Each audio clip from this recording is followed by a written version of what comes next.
Welcome back, everyone. Today I'm going to be talking about implicit bias, and the reason that's been on my mind is that I went to a course recently at the Institute of Mechanical Engineers in London, and part of the training was an exercise that all the people on the course did together. There was 8 of us. The instructor read out a story which was about 5 people who were in a morally complex situation, such as one you might see on a soap opera like Hollyoaks. The story was presented very dispassionately, and a lot of the details were missing from it, leaving the events to be quite ambiguous in some ways. And at the end of the story, we were all asked to rate the characters, the 5 characters, from who we liked the most to who we liked the least. 2 of the characters were female and 3 of them were male, but other than that we knew nothing about these characters except for their names. And what was interesting was that all 8 of us on the course had very different ideas of who was in the right in the situation that was described. None of the characters were completely virtuous.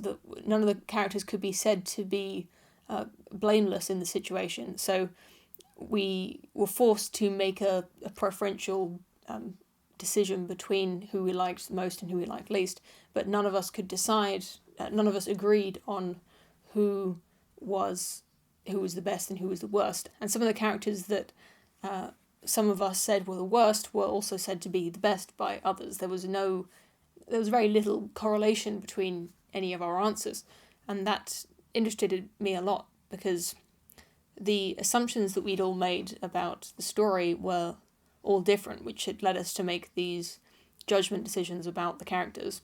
There seemed to be no pattern at all to our judgment of the characters, whether they are male or female or anything like that. It was just completely random, seemingly. The assumptions that we'd made were just random. And that's what started making me think about implicit bias, which is a term that you hear a lot these days. It's used to describe a subtle form of prejudice that the prejudiced person themselves is not aware of. So even if you think you're not racist or sexist or prejudiced in any other way, you might be making these implicit decisions subconsciously that you're not even aware of against these certain kinds of people or in favour of some other kind of people.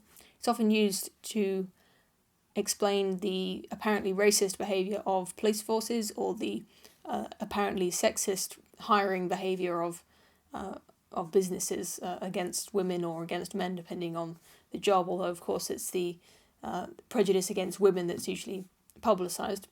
The apparent prejudice, I should say. The problem with implicit bias is that it is unscientific, and by that I don't mean that it's not real, I just mean that it's not provable. There's a implicit awareness test that was developed by some researchers, which was supposed to measure how implicitly biased the person who takes the test is, but it's just not very scientific. There's no link between the person's score on this test and their behaviour in the real world. There's no research to prove that the people who get a result on the test saying that they are biased against black people or women, there's no link to say that they behave in a prejudiced way against these people. And when people are asked to take the test several times, the results that they give often change a lot, meaning that the signal to noise ratio is rather low, meaning that there's a lot of noise in the data and not much signal. And like I said, that doesn't mean that people aren't implicitly biased or that they're not prejudiced. I think it's pretty likely that people do make assumptions about other people they meet based on all sorts of signals that they're getting from them, including their gender, their race, the way they dress, the way they talk. These are all things that can influence how we think about people, especially if we don't know about their personalities, we don't know about them as a person. The only judgments we can make, if we are forced to make a decision, we can only judge them on these superficial things. The problem is that it can't be measured or proven.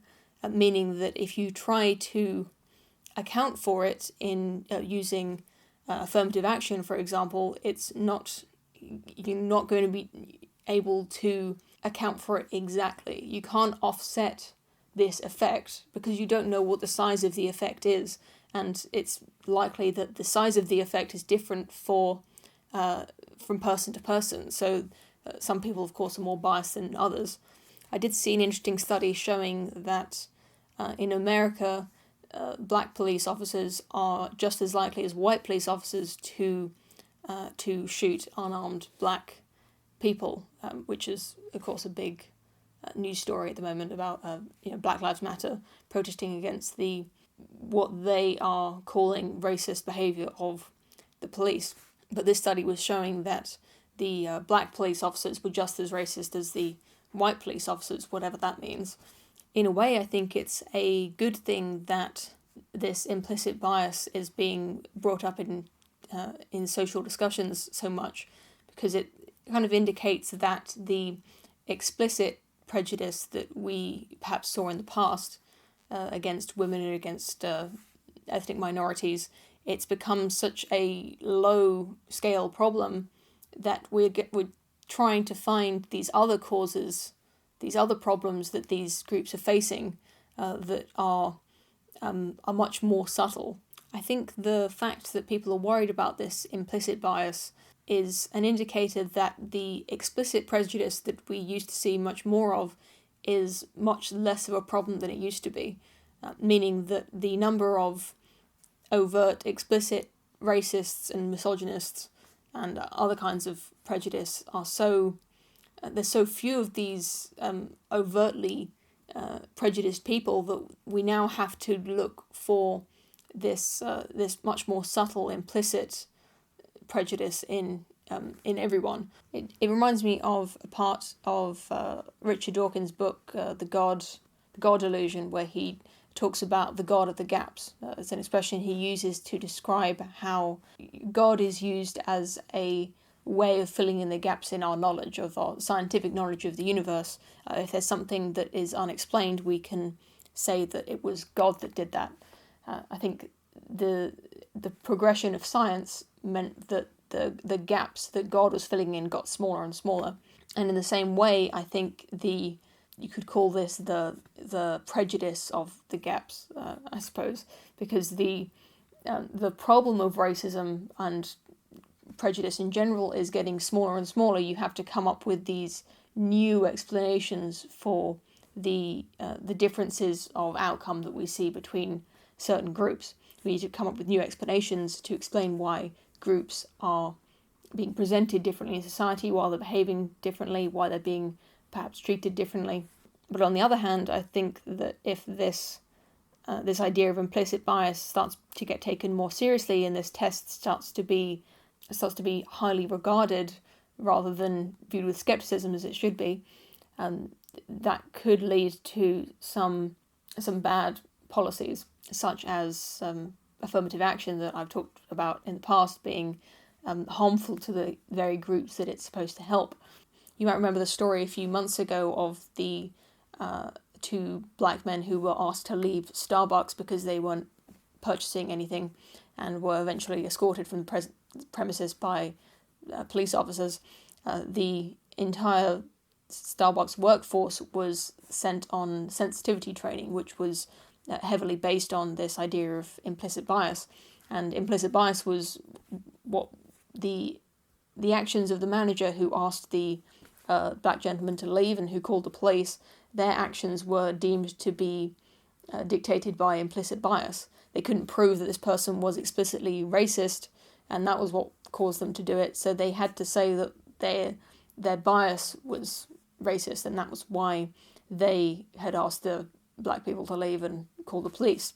Many members of the American police force have been sent on this implicit bias training at the cost of millions of dollars to the taxpayer, and it's just not scientific. I hope that it's just a fad that gets forgotten about, but it doesn't seem to be dying down at all. It seems to be getting more popular, this idea of training people to be aware of their biases. Of course, it's not necessarily a bad thing. I don't think that this training is actually doing any harm to anyone. It's just it's like a broken window fallacy, right?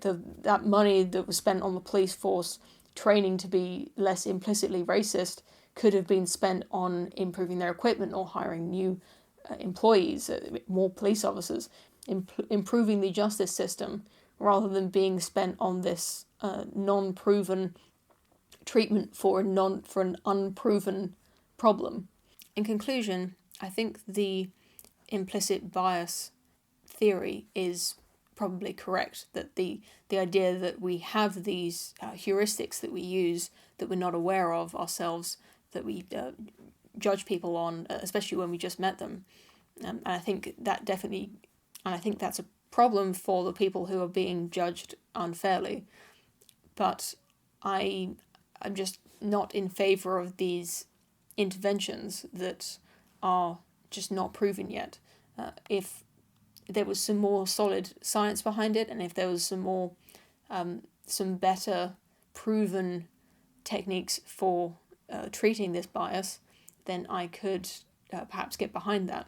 But at the moment, it seems to be jumping the gun a little bit. The science is not robust enough to be justifying these interventions that are being made and these accusations that are being made about that Starbucks employee who asked the gentleman to leave no longer works at Starbucks. It's not clear whether they were fired or if they quit. But I think it's safe to say that because of that story, a lot of people thought that they were racist when there's no evidence for that. That's all I have to say about that. Please leave your comments in the comment section, as always. Thank you for watching, and I'll talk to you again very soon.